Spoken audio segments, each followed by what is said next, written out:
High court ఆదేశాల మేరకు పల్నాడు జిల్లా నరసరావుపేట ఎస్పీ కార్యాలయానికి ఎమ్మెల్యే అభ్యర్థి పిన్నెల్లి రామకృష్ణారెడ్డి చేరుకున్నారు. మాచర్లలో జరిగిన ఘటనలకు సంబంధించి 3 కేసుల్లో పిన్నెల్లిపై హైకోర్టు షరతులతో కూడిన బెయిల్ మంజూరు చేసింది.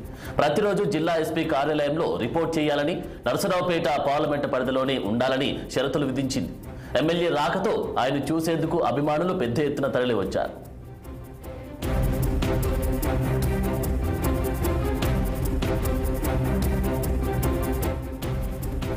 ఇక పిన్నెల్లి బెయిల్ పిటిషన్ పై మరింత సమాచారం మా ప్రతినిధి పవన్ లైవ్ లో అందించేందుకు సిద్ధంగా ఉన్నారు. పవన్, చెప్పండి, పిన్నెల్లి బెయిల్ కి సంబంధించినటువంటి డీటెయిల్స్ ఏంటి?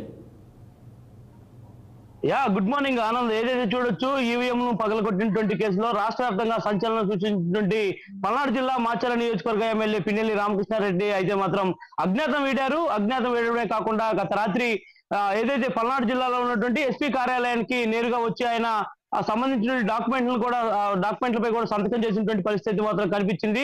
దాదాపు చూసుకోవచ్చు, ఏదైతే 13వ తారీఖు ఎన్నికల పోలింగ్ జరిగినటువంటి నాటి నుంచి కూడా గత రాత్రి వరకు పిన్నెల్లి సంబంధించి కూడా ఎక్కడ ఆచూకీ దొరకలేదు. గాలింపు చర్యలు విస్తృతంగా పోలీసులు చేపట్టినప్పటికీ కూడా పిన్నెల్లి సోదరులు అయితే మాత్రం ఎక్కడ కనిపించలేదు. సో ఈ నేపథ్యంలోనే ఏదైతే హైకోర్టులో ముందస్తు బెయిల్ మంజూరు కావడంతో వారంతా కూడా వెలుగులోకి రావడం జరిగింది. గత రాత్రి నర్సరావుపేటలో ఉన్నటువంటి ఎస్పీ కార్యాలయానికి పిన్నెల్లితో పాటు ఆయన అనుచరులు కూడా రావడం జరిగింది.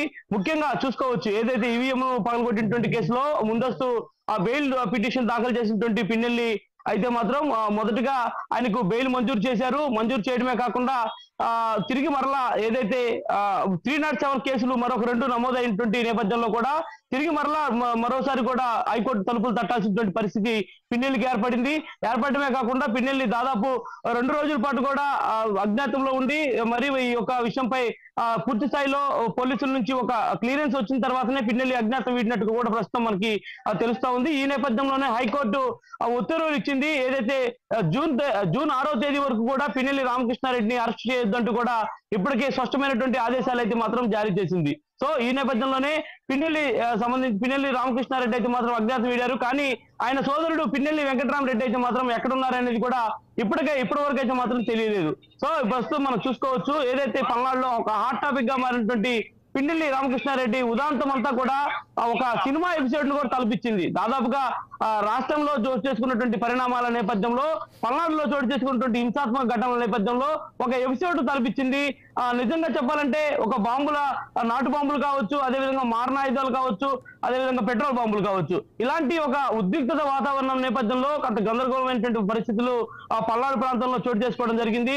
ఈ నేపథ్యంలోనే పిన్నెల్లి పాల్వాయి గేటు, ఏదైతే రెండుచింతల మండలం పాల్వాయి గేటు 202 బూత్ లో డైరెక్ట్ గా వెళ్లి ఈవీఎం ని పగలగొట్టినటువంటి దృశ్యాలు కూడా బయటకు వచ్చినటువంటి పరిస్థితి. కాబట్టి ఇలాంటి పరిస్థితుల్లో పిన్నెల్లి రామకృష్ణారెడ్డి దాదాపుగా 14వ తారీఖు నుంచి నిన్న సాయంత్రం వరకు కూడా అజ్ఞాతంలోనే ఉన్నారు. దాదాపు పోలీసులు 2 తెలుగు రాష్ట్రాల పోలీసులు, ఇటు ఆంధ్రప్రదేశ్ సంబంధించిన పోలీసులు, మరోపక్క తెలంగాణకు సంబంధించినటువంటి టాస్క్ ఫోర్స్ పోలీసులు ఆయన కోసం జల్లెడ పట్టి మరి గాలించారు. అయినా కూడా వారు ఆచూకీ మాత్రం తెలియలేదు.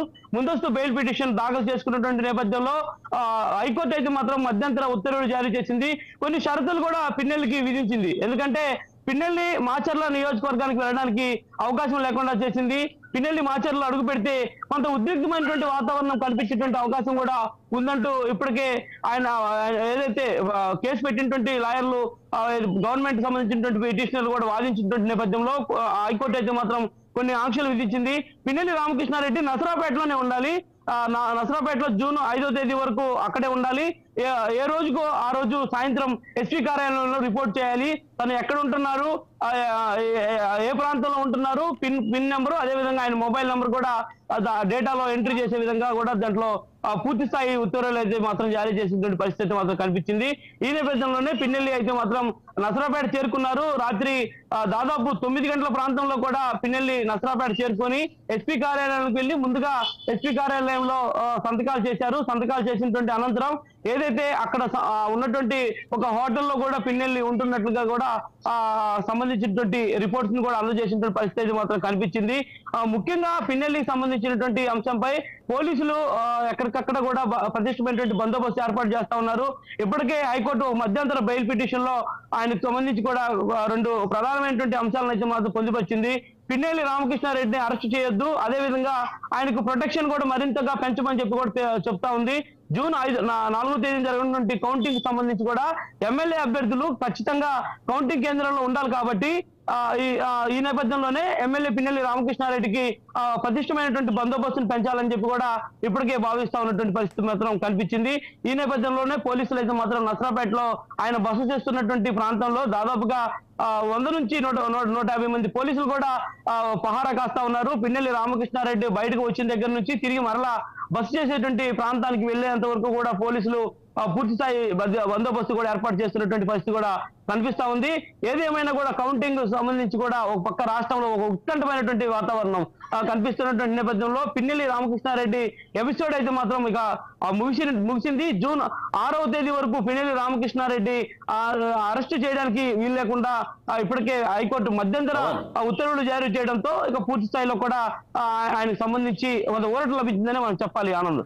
ఓకే పవన్, మరి పిన్నెల్లి రాకకు సంబంధించి అభిమానులు కూడా తరలి వచ్చినట్టుగా చూస్తా ఉన్నాం. అందుకు సంబంధించి అభిమానుల స్పందన ఏ విధంగా ఉంది?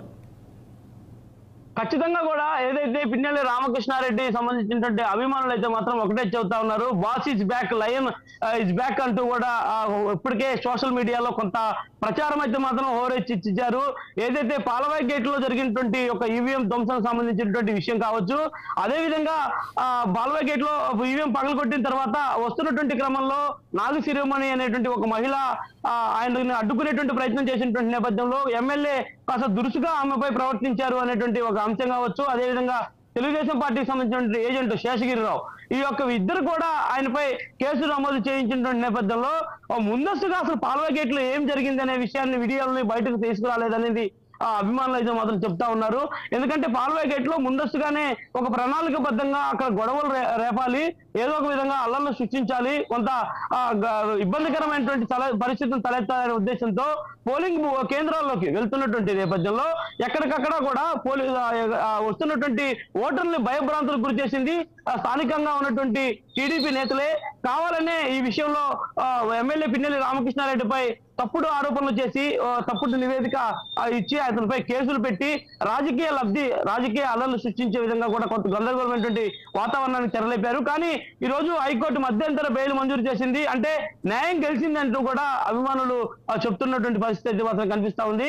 కానీ చూడొచ్చు ఏదైతే ఈవీఎం సంబంధించినటువంటి విషయం అయితే మాత్రం ఇప్పటికే okay right, thank you Pawan.